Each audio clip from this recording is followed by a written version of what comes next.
It's taken decades and is the most expensive telescope ever built. So, what exactly do scientists hope to find with the James Webb Space Telescope?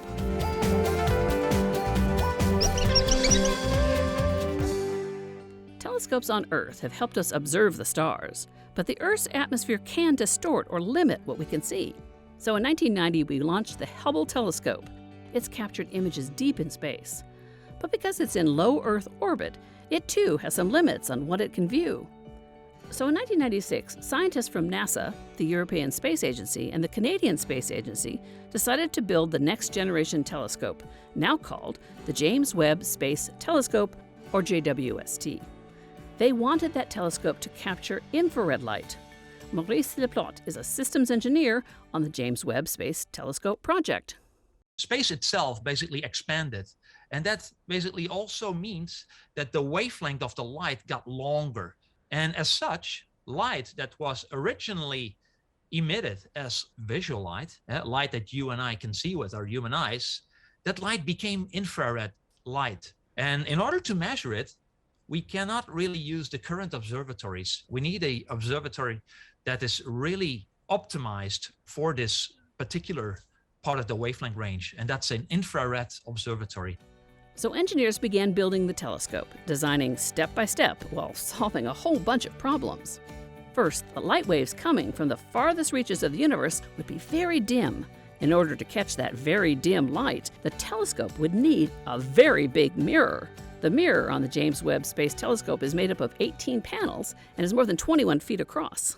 And in order to make this telescope work, we need to cool it down to really cool temperatures. Because if we wouldn't do that, the telescope would basically see its own glow.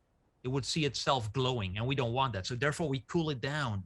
We go to like really low temperatures, and only then we can measure those super weak infrared signals.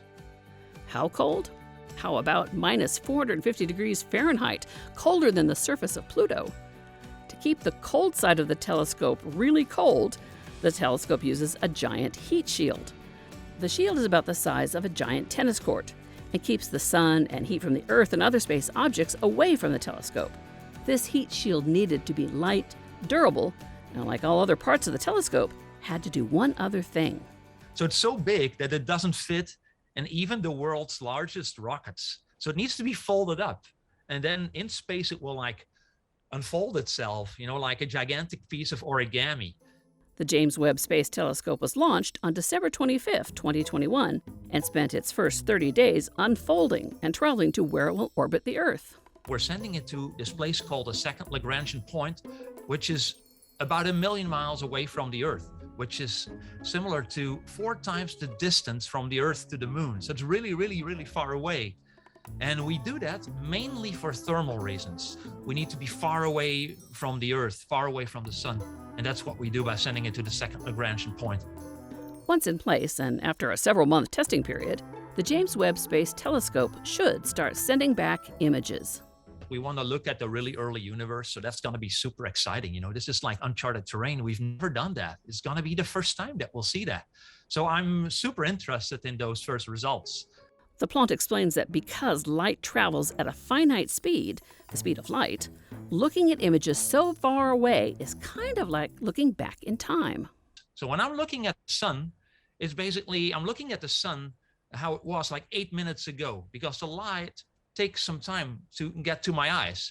So when I'm looking outside and I'm looking at stars, that light has been traveling for millions, sometimes billions of years. So you can't compare the universe to a photo book that you and I have. It has like pictures from when we were like really young babies, toddlers, then young children, and then teenagers, and eventually old men or women.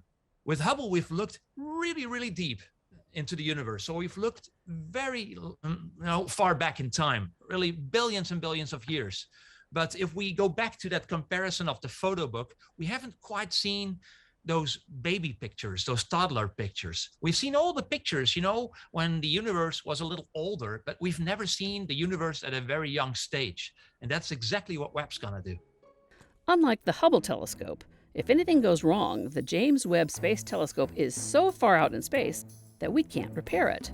Engineers thought of that and put in duplicate systems that might be able to take over and fix any problems. The James Webb Space Telescope has about 10 years worth of fuel to keep it going. After that, it'll go dark, unless we can invent a way to refuel it, something engineers are already working on. LaPlante says this telescope is a new milestone in the history of space exploration.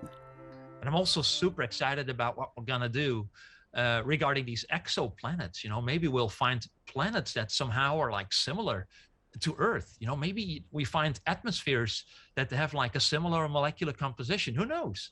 But what I think is most exciting is that we will actually get answers to questions that we currently don't even have. So the surprises, that is what I mean. Like the Hubble, the big discoveries were like really big surprises, the stuff that nobody ever thought of. And I hope that James Webb will be able to do something really similar. If you want to learn more, head to the Science Trek website.